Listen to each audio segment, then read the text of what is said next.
29 नवंबर 1944 को सुबह के 3 बजे American submarine USS Archer fish ने 6 टोरपीडो फायर किए और 71,000 वजनी जापानी सुपर करियर शिप शिनानो को तबाह करके रख दिया। ये टाइटैनिक के बाद दुनिया की दूसरी सबसे बड़ी शिप थी और टाइटैनिक की तरह ये भी अपने साथ 1500 लोगों को ले डूबी थी और इस पर हमला किया था एक छोटी सी सबमरीन ने। शिनानो असल में इतना बड़ा जहाज था कि इसको देखकर जापान ये कहता था कि जब तक जापान के पास शिनानो है तब तक जापान को हराना किसी भी सूरत में नामुमकिन है और जापान की यही उम्मीद उनके लिए सबसे बड़ा नुकसान का सबब बनी थी।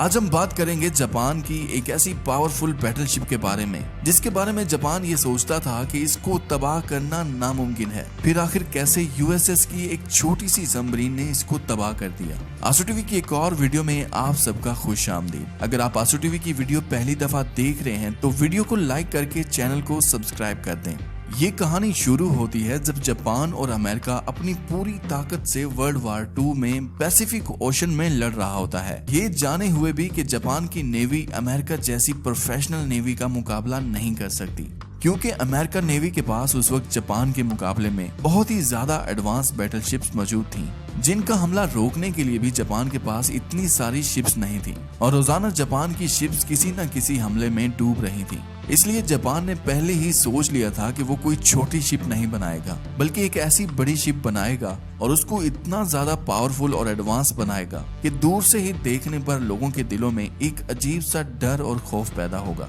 और ये शिप इतनी मजबूत होगी कि इस पर अमेरिका जितना भी जोर लगा लेगा उनके हमलों का इस पर कोई असर नहीं पड़ेगा। ये शिप अकेले ही इन सभी का मुकाबला कर लेगी और इन्हीं में जापान के पास एक शिप थी शिनानो, जो उस वक्त बहुत ही ज्यादा खतरनाक और पावरफुल मानी जाती थी। इस शिप में एडवांस टेक्नोलॉजी और फीचर्स होने की वजह से इसने समंदर में उतरते ही अमेरिका की कई बैटलशिप्स को तबाह करके रख दिया था, जिसके बारे में अमेरिकन जनरल डगलस मैकार्थर का कहना था कि जब तक जापान के पास शिनानो है तब तक जापान को कोई नहीं हरा सकता। शिनानो के ऊपर ऐसे हैवी वेपन बनाए गए थे जो पलक झपकते ही कई बैटलशिप्स और अमेरिका के सैकड़ों एयरक्राफ्ट को चकनाचूर कर देता था। लेकिन 1942 की शिनानो की तबाहकुन जंग के बाद जापान ने शिनानो को एयरक्राफ्ट कैरियर में बदलने का फैसला किया, जिसको 1943 तक यानी 1 साल के अंदर अंदर ये काम कंप्लीट करना था, जिसको पूरा करने के बाद शिनानो 170 जापानी एयरक्राफ्ट को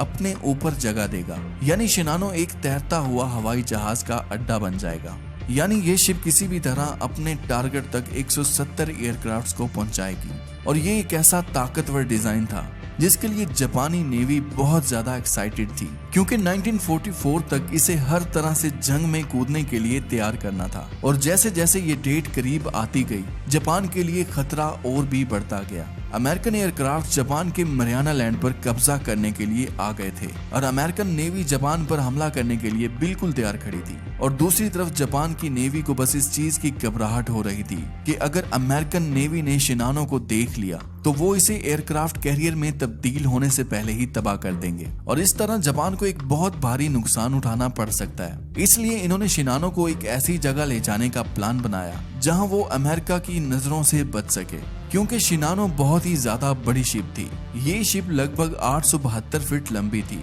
और इतनी बड़ी शिप को 1 किलोमीटर की दूरी से आसानी से देखा जा सकता था। फाइनली शिनानो को 11 नवंबर 1944 को टेस्ट के लिए बाहर ले जाया गया और 1 हफ्ते के बाद जल्दबाजी में जापान की नेवी के हवाले कर दिया गया और यही जापान की सबसे बड़ी गलती थी, क्योंकि अभी शिनानो मुकम्मल तौर पर तैयार ही नहीं हुआ था और ना ही ये अभी एयरक्राफ्ट कैरियर में पूरी तरह से बदला था। जापान हर तरह से ये काम सीक्रेट रखना चाहता था, इसलिए 28 नवंबर को शिनानो को योकोसुका ले जाने का ऑर्डर दिया गया ताकि वो शिनानो को योकोसुका से क्यूरे ले जा सके, जहां पर जितनी जल्दी हो सके इसको तैयार किया जा सके और अमेरिका के खिलाफ जंग में उतारा जा सके। शिनानो को इस सफर में पूरे 12 घंटे लग जाने थे, क्योंकि इसको 820 किलोमीटर का फासला तय करना था। शिनानो के कप्तान तोशिहा बे थे, जो इस सफर के शुरू होने से पहले ही ये समझ चुके थे कि ये शिप अभी तक इस सफर को मुकम्मल करने के लिए तैयार नहीं है। इसलिए कैप्टन ने साफ साफ इनकार कर दिया कि शिनानो अभी क्यूरे जाने के लिए बिल्कुल भी तैयार नहीं है, क्योंकि शिनानो के 12 में से सिर्फ 8 पोलर ही काम कर रहे थे और इन्हें भी अभी तक टेस्ट नहीं किया गया था कि वो ठीक से काम करते भी हैं या नहीं।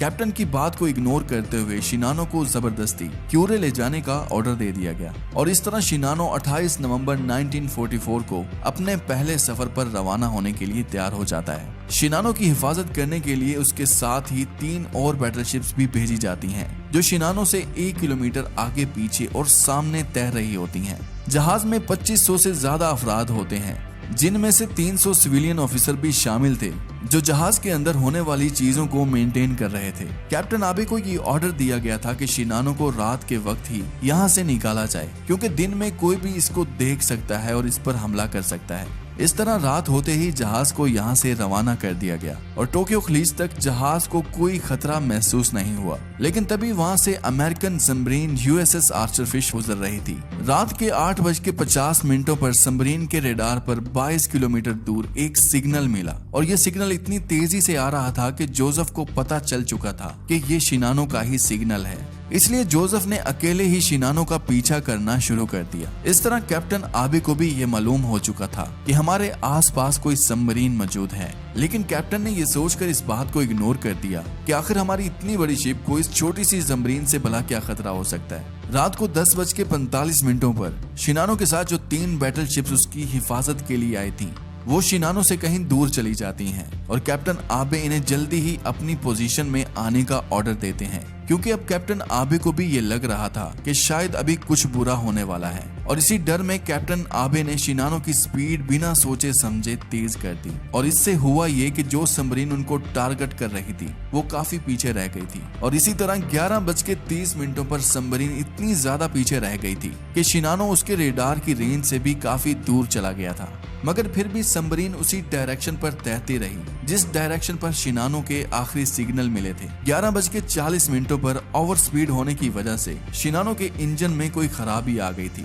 और उसके इंजन पूरी तरह से ब्लॉक हो गए थे, जिससे उसकी स्पीड भी आहिस्ता आहिस्ता कम हो गई थी। कैप्टन आबे अपनी मंजिल तक पहुंचने ही वाले थे, तभी शिनानो और यूएसएस आर्चर फिश का फिर से आमना सामना हो गया। लगभग 2:41 हो चुके थे और सबमरीन अभी तक शिनानो पर अटैक नहीं कर पा रही थी, क्योंकि शिनानो अभी भी उसके मिसाइल की रेंज से काफी दूर था। रात के 3 बज गए थे और अभी भी शिनानो पर अटैक नहीं हुआ था। फिर 3:06 पर सबमरीन ने अपने रेडार बिल्कुल बंद कर दिए और शिनानो में बैठे कैप्टन आबे भी ये समझ गए थे कि अब इस पर हमला होने वाला है, क्योंकि सबमरीन ने अपने रेडार बंद कर दिए थे ताकि वो शिनानो के और करीब जा सके और शिनानो को पता ना चल सके। 3:13 पर शिनानो से 3 किलोमीटर की दूरी पर सबमरीन ने 6 टॉर्बिडो फायर किए, जो कि सीधा शिनानो की तरफ बढ़ रहे थे। जैसे ही सबमरीन ने फायर किए उसी टाइम वो पानी के नीचे गायब हो गई और उन्हीं में से 4 टॉर्बिडो फायर शिनानो को लगे थे, जिससे पूरा का पूरा शिनानो ही हिल चुका था। शिनानो में मौजूद सभी लोगों को पता चल गया था कि उन पर हमला हो चुका है। शिनानो मुकम्मल तौर पर अभी तैयार ही नहीं हुआ था, इसलिए 4 मिसाइल लगने से ही शिनानो पूरी तरह डैमेज हो जाता है और समंदर का ठंडा पानी तेजी से जहाज के अंदर भरना शुरू हो जाता है। सुबह के 5 बज चुके थे, लेकिन अभी भी शिनानो पानी के ऊपर ही तैर रहा था। सिर्फ कुछ ही हिस्सा था जो समंदर में डूब चुका था और ये बात तो तय थी कि शिनानो कुछ ही देर में पानी में डूब जाएगा। 8 बजे के बाद कैप्टन आबे को रियलाइज हुआ कि शिनानो हर हाल में अब डूब ही जाएगा, क्योंकि जहाज में पानी बढ़ चुका था। तभी कैप्टन ने सबको ऑर्डर दिया कि अपनी अपनी जानें बचाओ। आखिरकार 11 बजे जहाज पानी के अंदर डूबने लग गया और जितने भी लोग इसमें मौजूद थे वो भी इसके साथ डूबने लगे। जो 3 शिप्स शिनानो जहाज के साथ मौजूद थीं, वो सिर्फ 1060 लोगों को बचा सकी और बाकी 1455 लोग मारे गए। जापान को शिनानो के डूबने से बहुत बड़ा सदमा लग चुका था और जापान ने कई महीनों तक इस नुकसान को अपनी आवाम के साथ छुपा कर रखा और जो जिंदा बच गए थे सबको कहीं ऐसी जगह भेज दिया था जिससे इस नुकसान के बारे में किसी को भी पता न लग सके। उम्मीद करता हूँ आंसू टीवी की ये वीडियो भी आप भरपूर लाइक और शेयर करेंगे। आज के लिए इतना ही, मिलते हैं किसी और वीडियो में।